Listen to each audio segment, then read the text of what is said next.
Alors l'hypnose, c'est une technique de focalisation de la conscience sur un souvenir agréable ou un moment sympathique qui permet à une patiente dans une situation difficile, douloureuse ou source d'anxiété de prendre du recul et de vivre l'événement de façon plus confortable.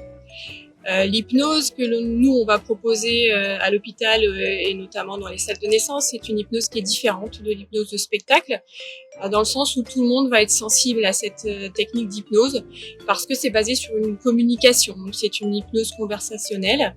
Il n'y a pas d'injection de produits d'anesthésie, c'est simplement une discussion. Et par la parole, par la discussion, la patiente va prendre du recul par rapport à l'événement et donc vivre cet événement de façon moins douloureuse, moins stressant.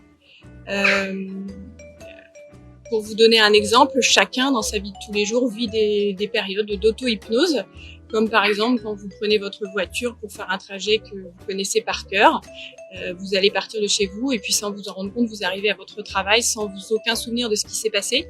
Vous êtes dans ces situations-là, dans des situations d'auto-hypnose, donc d'hypnose spontanée. Donc voilà ce qu'est l'hypnose conversationnelle qu'on va proposer en salle de naissance.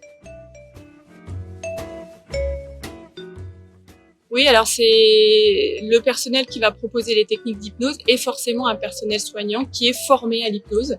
Donc ici à l'hôpital de Tourcoing, il commence à y avoir un petit peu plus de monde qui est formé, mais ça n'est pas encore le cas de tout le monde. Alors elle va être utilisée pour des situations qui sont inconfortables ou un petit peu douloureuses pour la patiente. Donc c'est toujours basé sur une conversation.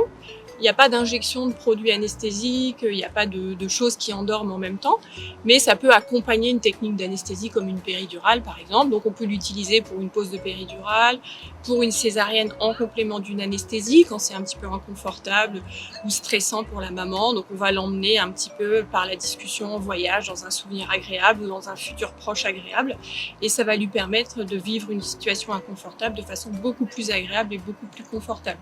Ça peut être pour une suture par exemple sur une épisiotomie ou sur un moment où la patiente va saigner. Donc des moments qui sont anxiogènes, qui sont stressants et qui vont permettre à la patiente de vivre l'événement de façon plus sympathique, plus agréable et moins stressante.